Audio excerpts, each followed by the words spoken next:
पता नहीं क्या वो और जो टाइप का पड़ना उधर उठा के इकट्ठा हो पड़ती है सेंटर में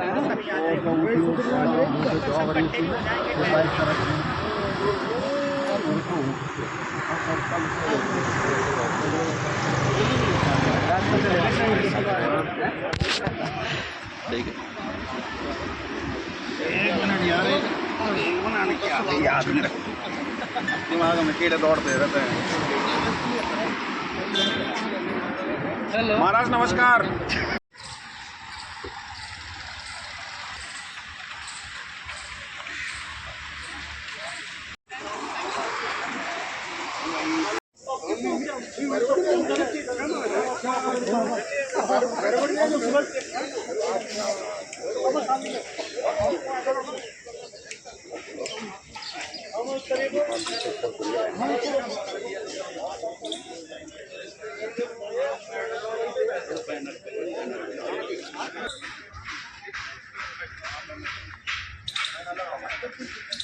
यहाँ बैठ गए टाइम पे बैठेंगे यहाँ बैठो ना नीचे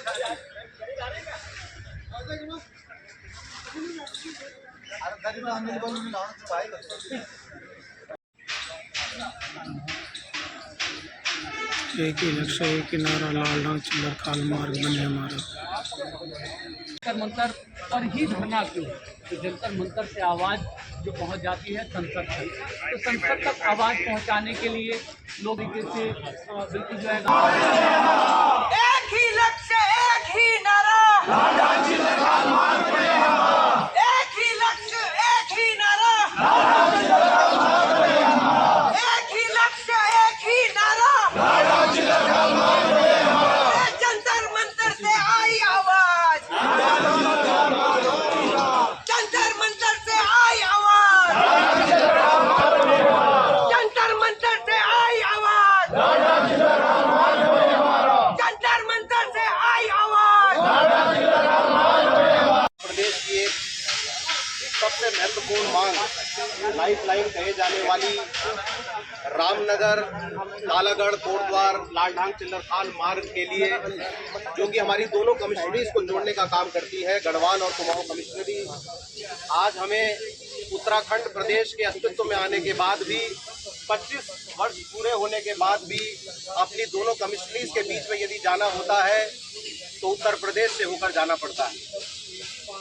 तो इस मांग को जो कि बहुत पुरानी मांग रही है और इस मांग की दो अच्छी बातें। पहली अच्छी बात तो यह है कि किसी भी राजनीतिक दल के किसी भी व्यक्ति ने कभी इस मांग को नकारा नहीं। जो भी सत्ता में आने का प्रयास करता है वो कहता है इस रोड को बनना ही चाहिए, तो ये बड़ी अच्छी बात है। सही है। और दूसरी अच्छी बात ये है कि ये कोई नई मांग नहीं है। ये जो रोड अस्तित्व में हुआ करती थी 90 के दशक तक, जिस रोड को हमने भी इस्तेमाल किया है, तो हमसे पहले वाली पीढ़ियां तो हमसे ज़्यादा जानती हैं। तो इस मार्ग को जो ऑलरेडी ग्राउंड्स पे था, जिसके पैचेस आज भी अवेलेबल हैं, उस रोड पर जो जाएंगे वो देख रहे हैं लालढांग से, चिल्लरखाल से, सिगड्डी से, क्योंकि वहीं से चलती थी। चीला में हम लोग पहुँचते थे। हरिद्वार में भी उस वक्त चंडी पुल नहीं था, नाव से क्रॉस हुआ करते थे लोग। और हमें भी बचपन का याद है कि हम लोग उसी रूट से, पुराना हरिद्वार मार्ग जिसको कहते थे, मैं भी स्वयं कई बार उस रोड से गया हूँ, क्योंकि मेरे विद्यालय के बगल से ही वो रोड जाती है।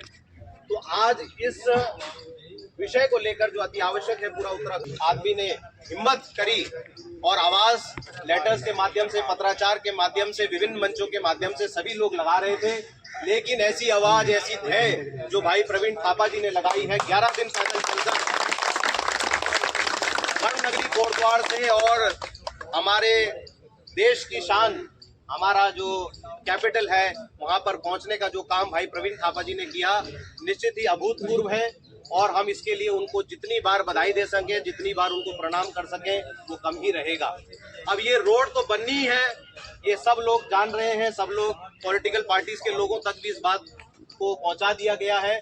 और जिस प्रकार से आप लोग आज ये जो संख्या है, मुझे लगता है कि लाल डांग चिल्लर खाल की बात करते हुए दिल्ली तक भाई प्रवीण थापा जी के समर्थन में जो ये संख्या पहुंची है, ये कम नहीं है, ये बहुत बड़ी दिशा से इस आवाज को बुलंद किया है।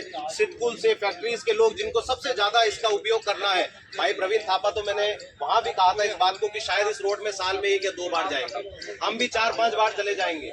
लेकिन जिन लोगों को रोज की परेशानी है, जो लोग हरिद्वार में नौकरी कर रहे हैं या हरिद्वार वाले कोटद्वार सितकुल में नौकरी कर, जन तीर्थस्थली महर्षि कर्ण की तपस्थली कर्णवाश्रम का भी विकास निश्चित रूप से होगा, क्योंकि वही कर्ण की भूमि कहाँ है, भरत की भूमि कहाँ है। तो आज जो भाई प्रवीण थापा जी ने अलग जगाई है, इसके तहत हमने अभी 31 तारीख को एक ही दिन में रैली को कॉल किया था। डू समथिंग सोसाइटी ने 29 तारीख को राष्ट्रीय खेल दिवस के तुरंत बाद हम लोगों ने विभिन्न संस्थाओं कि कब ये लोग थके और कब ये घर जाएं और ये यहाँ पर समापन इसका 21वीं हो जाए। लेकिन ऐसा होने नहीं देना है।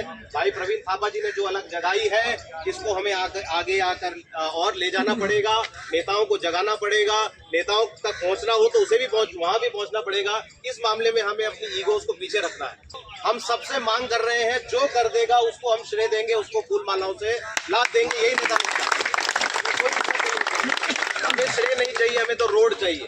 तो मैं चाहूंगा सर्वप्रथम कि इस इतनी पुरानी मांग को लेकर जो भाई प्रवीण थापा जी हमारे बीच में चले हैं, सबसे पहले इससे पहले कि पूर्व संगठन के लोगों को मैं है तो लीगल लोग भी है, तो ये बहुत अच्छी बात है। तो मैं सबसे पहले भाई थापा जी को आमंत्रित कर रहा हूँ कि जो इस मांग को लेकर, इस अलग को जगाकर कर्ण नगरी कोटद्वार उनकी आज क्या इच्छा है और इतने दिन की तपस्या के बाद, अब इसको मैं तपस्या ही कहूंगा, समाज सेवी और स्वतंत्र पत्रकार भाई प्रवीण थापा जी अपनी बात को आपके बीच में रखेंगे और इसके बाद विभिन्न संगठनों के लोगों को भी हम आमंत्रित करेंगे ताकि आप अपनी बात को रख पाएं। एक बार पुनः समस्त सामाजिक संगठनों के लिए, समस्त क्षेत्रवासियों के लिए भी मैं चाहूंगा एक बार जोरदार तालियां, और इन्हीं तालियों के साथ भाई प्रवीण थापा।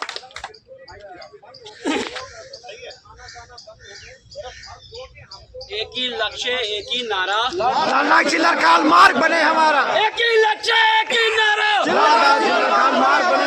एक ही लक्ष्य, एक ही नारा, लाल डांग चिल्लर खाल मार्ग बने हमारा। एक ही लक्ष्य, एक ही नारा, लाल डांग चिल्लर खाल मार्ग बने हमारा। एक ही लक्ष्य, एक ही नारा, लाल डांग चिल्लर खाल मार्ग बने हमारा। लाल डांग बोले, लाल डांग चिल्लर खाल मार्ग, लाल डांग बोले, लाल डांग चिल्लर खाल मार्ग, हरिद्वार बोले, लाल डांग चिल्लर खाल मार्ग, लाल डांग बोले, लाल डांग चिल्लर खाल मार्ग, हरिद्वार बोले, लाल डांग चिल्लर खाल मार्ग, कुली बोले, लाल डांग चिल्लर खाल मार्ग, काल बोले, लाल डांग चिल्लर खाल मार्ग, भोपाल बोले, लाल डांग चिल्लर खाल मार्ग, उत्तराखंड बोले, लाल डांग चिल्लर खाल मार्ग, मैं भी बोलूं, लाल डांग चिल्लर खाल मार्ग, आप भी बोलो, लाल डांग चिल्लर खाल मार्ग, मिलकर बोलो, लाल डांग चिल्लर खाल मार्ग, मिलकर बोलो। लाल डांग चिल्लर खाल मार्ग। तो नमस्कार दोस्तों, ये जो लाल डांग चिल्लर खाल मार्ग है, ये बहुत महत्वपूर्ण मार्ग है, बताने की किसी को आवश्यकता नहीं है। मेरा अपना मानना यह है कि देश ने हमें क्या दिया ये हमें नहीं सोचना चाहिए, हम देश को क्या दे सकते हैं।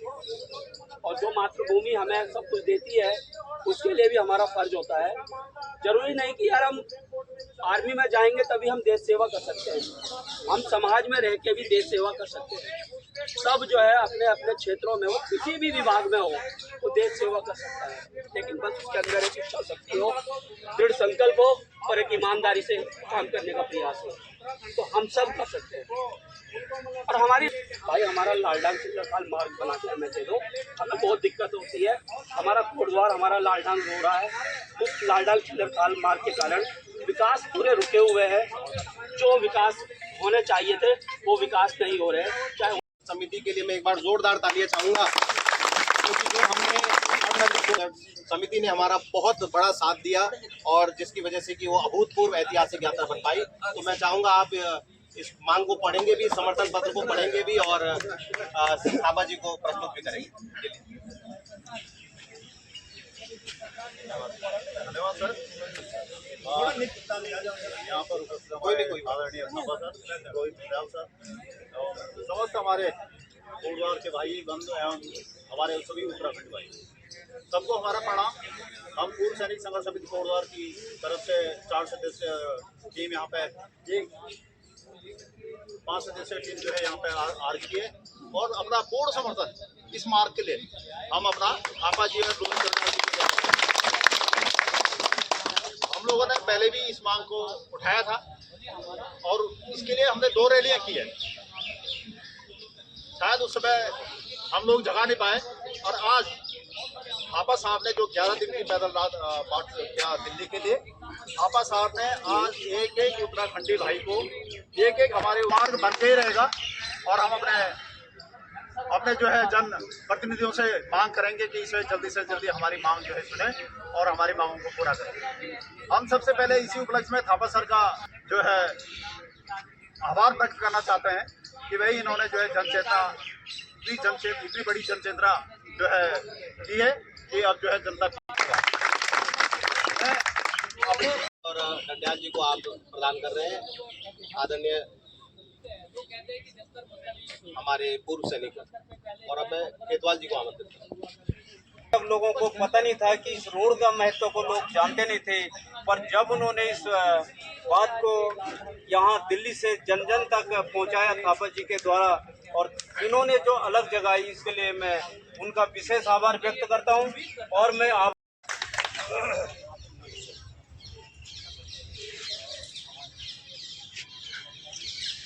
एक ही लक्ष्य, एक ही नारा, सर्वप्रथम मैं आप सभी लोगों का धन्यवाद करना चाहूँगा कि आप सब लोग, क्योंकि मुझे यहाँ पे ज़्यादातर लोग जो दिखाई दे रहे हैं वो कोटद्वार से आए हैं और कोटद्वार से यहाँ आना एक आम बात नहीं है। हमारे घर के काम पहले ही कम नहीं होते हैं, क्योंकि कोटद्वार में ज़्यादातर जितने भी लोग हैं वो घर के कामों में इतने व्यस्त रहते हैं कि समाज के लिए समय निकाल पाना थोड़ा मुश्किल हो जाता है।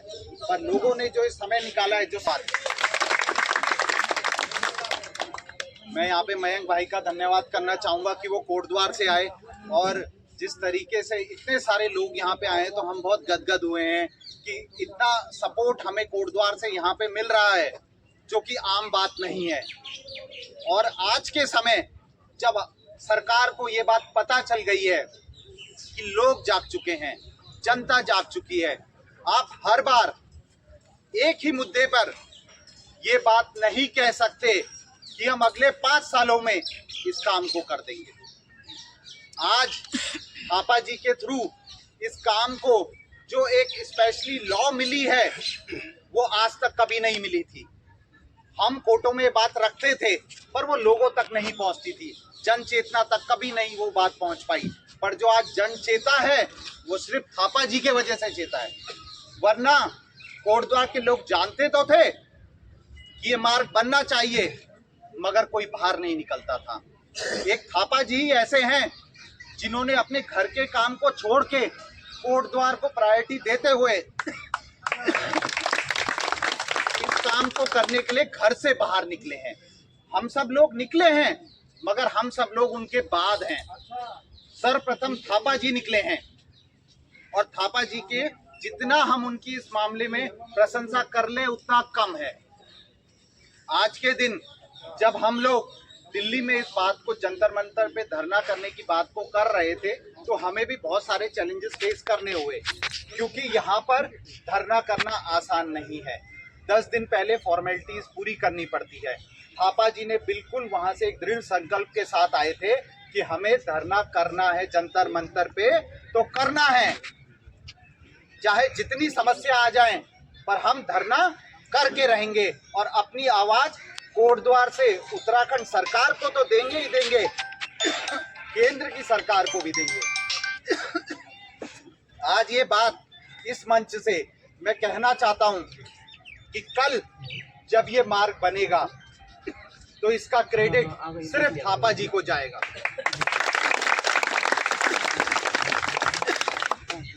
और कोई नेता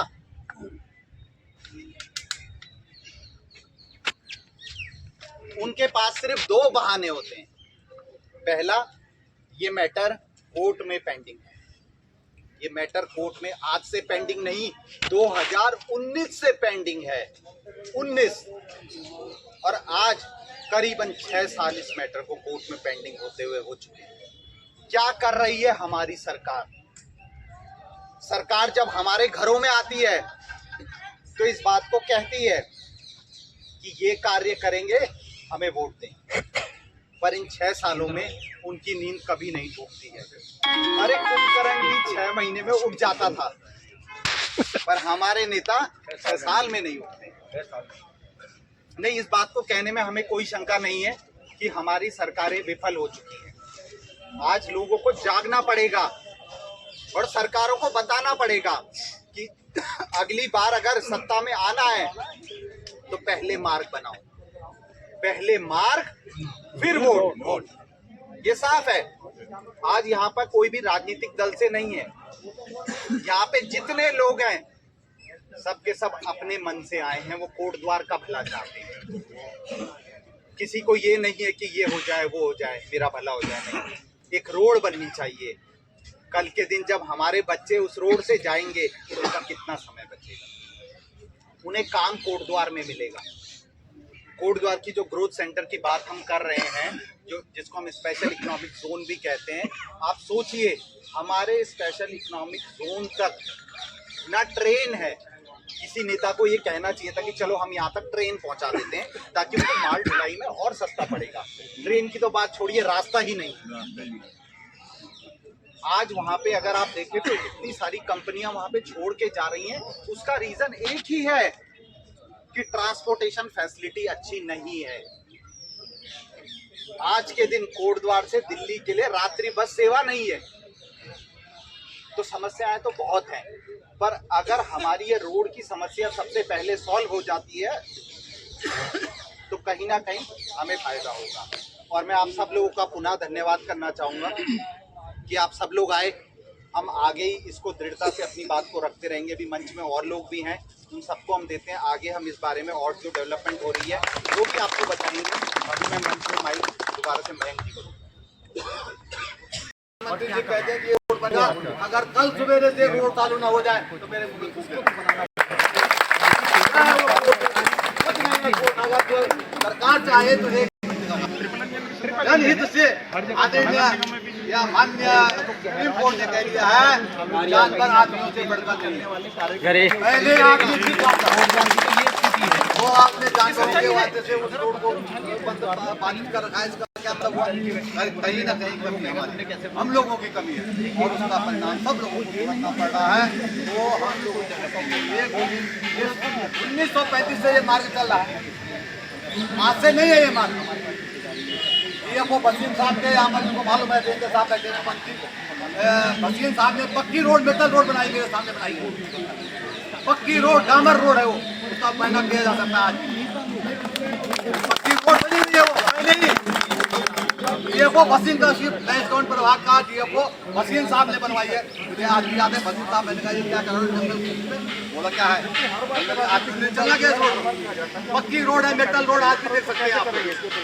उसके परिमाण आज भी है। आप देखिए क्या कारण है कि नहीं बनता। निश्चित रूप से गंभीर मार्ग है, कितनी गंभीर वही समय ले लेगा। की स्थिति है, पहाड़ टूट रहे हैं, पहाड़ टूटने के साथ साथ पहाड़ी भी टूट रहे हैं। इस बात को समझने की जरूरत है। आज सबको जो है अटूट होकर चट्टान की तरह जो है हर पहाड़ी को, हर उत्तराखंडी को, उत्तराखंड के हर बैनर की तरह और मैं मतलब जो है साधुवाद पहले रविंद्र सबसे पहले मैं पापा जी का बहुत बहुत आभारी और धन्यवाद उनको देता हूँ कि उन्होंने ये एक मशाल और दूसरा क्रांति भी बोल सकते हैं उन्होंने जलाई है।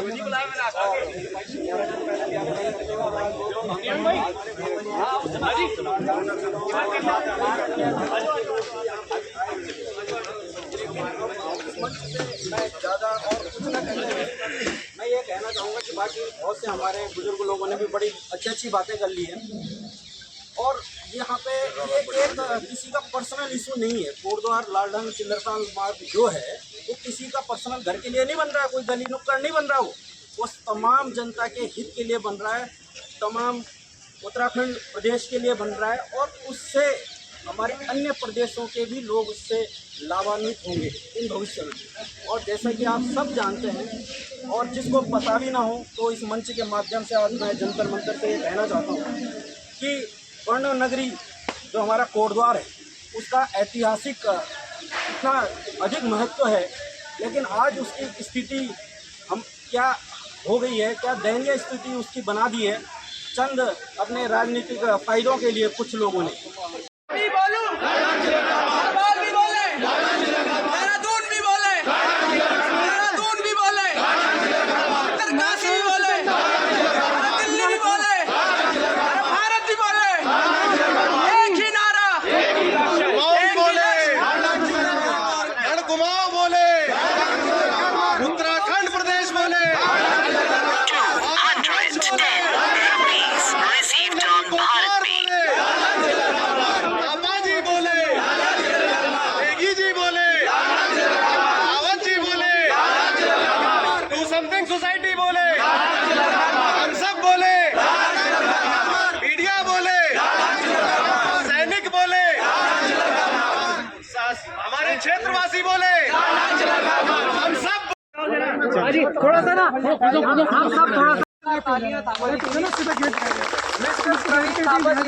ये मुहिम उठाई, 12 दिन पैदल यात्रा करके दिल्ली पहुंचे हैं और जन जन तक अपनी ये बात पहुंचाई है कितना मतलब इम्पोर्टेंट ये मुद्दा है, कितना इम्पोर्टेंट हमारे लिए ये मार्ग है। ये इन्होंने बताया। सबसे पहली चीज होती है जिसको मैं कहता हूँ अवेयरनेस, कि आधे लोगों जो गेट वाला उसी से पैदल आके हमें लड़ना है, या इस वजह से हम ड्रॉबैक है हमारा बहुत बड़ा, या फिर इस वजह से हम पीछे रह गए, जिस वजह से हमारी नगरी मतलब एक तरीके से मैं कहना चाहूँगा कि दिव्यांग की तरह हमारी नगरी आगे बढ़ रही थी। हमें नहीं मालूम कि हम लोग की स्पीड इतनी स्लो है। एक मार्ग है लालधाम चिल्लरखाल मार्ग, जिसकी वजह से आज यहाँ एकत्रित हुए हैं। हमारे साथ थापा जी भी हैं और बहुत सारे लोग हैं। एक जन संगठन आपको यहाँ पर देखने को मिल रहा है, जो लोग आक्रोश से भरे हुए हैं और बता रहे हैं दुनिया को कि हमें ये मार्ग चाहिए ही चाहिए। ये मैं प्रवीण थापा जी से अनुरोध करूंगा कि एक बार सामने आए, अपनी बात रखें सबके सामने। बहुत दिनों लगातार प्रदर्शन करने के बाद, आंदोलन करने के बाद, दिल्ली में लगातार दर दर पर हमारे लोगों के लिए, हम पहाड़ियों के लिए भटकने के बाद आज जाके ये तारीख हमने की थी कि 7 तारीख को सारा जनसमूह बैठेगा, सब लोग एकत्रित होंगे, जंतर मंतर में मिलेंगे। तो आज ये वही शुभ घड़ी है, सब लोग यहाँ पहुंचे हैं, सब लोग का दिल से आभार, बहुत बहुत धन्यवाद। अगली बात मैं कहूँगा कि थापा जी अपनी बात आगे रखें तो ये ज़्यादा ऑथेंटिक आप तक पहुँच जाएगी सूचना, प्लीज़। वैसे तो आप सभी लोगों को पता ही है, सोशल मीडिया के माध्यम से आप सभी लोग जान रहे हैं। बस ये कहूँगा कि एक ही लक्ष्य, एक ही नारा, एक ही लक्ष्य, एक ही नारा, एक ही लक्ष्य, एक ही नारा, एक ही लक्ष्य, एक ही नारा, एक ही लक्ष्य, एक ही नारा। अभी नहीं तो अभी नहीं, अभी नहीं तो अभी नहीं, अभी नहीं तो अभी नहीं, अभी नहीं तो अभी नहीं, अभी नहीं तो अभी नहीं, अभी नहीं तो अभी नहीं, अभी नहीं तो अभी नहीं, रोड नहीं तो रोड नहीं, रोड नहीं तो रोड नहीं, रोड नहीं तो रोड नहीं, रोड नहीं तो रोड नहीं, रोड नहीं तो रोड नहीं, रोड नहीं तो रोड नहीं। धन्यवाद। जय हिंद, जय भारत। प्लीज अगर कोई आगे सेंट्रियल है, मैं सुप्रीम कोर्ट में वकील हूँ और ये हम लोगों के द्वारा आज ये प्रोग्राम रखा गया था यहाँ पर। हम लोगों ने इसके लिए सबसे पहले पुलिस से परमिशन ली। जैसे कि आप देखेंगे कि उत्तराखंड में बहुत कम है, तो कभी नहीं जागेंगे, क्योंकि पिछले 6 साल से 2019 से ये मैटर सुप्रीम कोर्ट में पेंडिंग है, पर हमारे नेताओं द्वारा आज तक इसके ऊपर कोई पैरवी नहीं की जा रही। वो सोए हुए हैं। इस पूरे मंच के थ्रू हम उनको जागरूक करना चाहते हैं कि जाओ कोर्ट में लड़ो तो सही, कोर्ट जो भी परिणाम देती है हम एक्सेप्ट करेंगे, बट आप एटलीस्ट हमारी बात तो रखें। अगर सिर्फ 1000 टाइगरों की बात वो रख रहा है, जो दूसरी तरफ से जो एक्टिविस्ट है, तो 10 लाख लोगों की बात भी तो कोई रखे सरकार की तरफ से। सरकार हमारे से जब वोट लेती है तो ये कहती है कि आपके हर एक राइट को हम सेव करेंगे, पर जब बात आती है हमारे युवाओं के लिए रोजगार की कोटद्वार में, तो उस रोड के बारे में कोई बात नहीं करता है। आज के दिन इस मंच से सिर्फ हम अपनी सरकारों को ये चिताना चाहते हैं कि अगर आपने ये हमें ये बोल के वोट ली है कि हम आपके हर एक राइट को सेफगार्ड करेंगे, तो सबसे पहले हमारे इस राइट को सेफगार्ड करें कि हम फ्री मूवमेंट करें उत्तराखंड में, उत्तराखंड के अंदर। इसमें एक बात और है बहुत अहम, ये गंगा बस सर्विस GMO के माध्यम से इस पर चलती थी। 1962 के युद्ध के टाइम में फौजियों के लिए ये सेफ रास्ते के रूप में इसको सरकार ने दर्शाया था। यहाँ पर आज भी पैच वर्क मौजूद है, आप जाएंगे उस रोड से तो पुराना हरिद्वार मार्ग पर हम लोग तो बचपन में बहुत गए। तो कोई नई मांग हम नहीं कर रहे हैं, सिर्फ सरकारों को जगाने का कार्य हो रहा है। और जैसा रोहित जी ने भी कहा कि जनहित के लिए हम जानवरों के हित को सर्वोपरि कर दें, ऐसा नहीं होगा।